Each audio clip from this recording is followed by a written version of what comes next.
Bonjour, aujourd'hui nous allons voir les définitions de sinus, cosinus et tangente dans un triangle rectangle dont l'hypoténuse vaut 1. Donc, je vous fais remarquer le triangle rectangle. Lorsque je déplace le point rouge, on voit que je peux créer une infinité de triangles rectangles. La mesure de l'angle ici, qu'on appelle l'angle alpha, varie donc entre 0 degré et 90 degrés. À 0 degré, je ne forme plus un triangle, et à 90 non plus. Ces deux mesures-là ne peuvent être utilisées pour former des triangles rectangles. Nous, on s'intéresse aujourd'hui au rapport de deux de ces trois côtés. Donc, prenons notre triangle fétiche, celui avec un angle de 30 degrés. Qu'est-ce qui va se produire si on calcule la mesure du côté opposé sur l'hypoténuse? Nous savons que l'hypoténuse doit être le double, ou si vous préférez, que le côté opposé doit être la moitié. La définition d'un sinus est justement de comparer le côté opposé sur l'hypoténuse. Dans notre exemple, mon angle ne vaut pas tout à fait 30 degrés. Si je réussis à atteindre le 30 degrés exactement, on devrait voir le rapport se rapprocher de 1/2. Donc, il faut donc retenir que pour un sinus, il faut comparer le côté opposé sur l'hypoténuse par rapport à l'angle qui nous est donné. Le cosinus, c'est la mesure du côté adjacent sur l'hypoténuse. Donc, si notre angle est ici, le côté adjacent, c'est celui qui lui touche, sur la mesure de notre hypoténuse.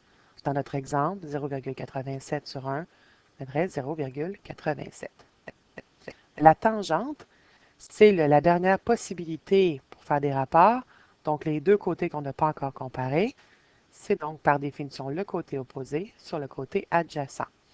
Donc, pour cet angle, on doit prendre la mesure du côté opposé, 0,5, sur le côté adjacent de 29,8, ce qui nous permet de 0,87, ce qui nous permet d'obtenir 0,57. Si on modifie la mesure de l'angle, nous allons donc obtenir de nouveaux rapports. Regardons ce qui se produit avec le sinus. Plus on augmente la mesure de l'angle, plus le rapport est grand. Ici, il a presque atteint sa mesure maximale, qui c'est 1. Si on diminue la mesure de l'angle d'un sinus, le côté devenant plus petit, c'est toujours sur 1, on tend vers la valeur de 0. Puisque le cosinus se fait sur l'autre côté, pendant qu'un monte, l'autre descend, donc ici, pendant que l'angle est petit, le côté adjacent, lui, est grand. Donc, un grand sur ceci se rapproche de 1. Donc, proche de 1, et plus on va monter, la grandeur de l'angle augmente, plus le rapport se rapproche de 0.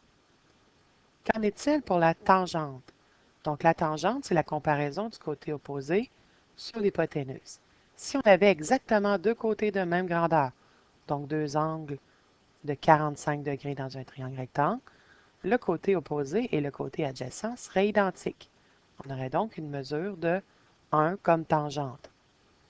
Si on rapetisse le côté opposé et que ce côté devient plus petit que celui-ci, le rapport devient plus petit que 1. Par contre, si on dépasse l'angle de 45 degrés, c'est-à-dire que si le côté opposé devient plus grand que le côté adjacent, on peut augmenter.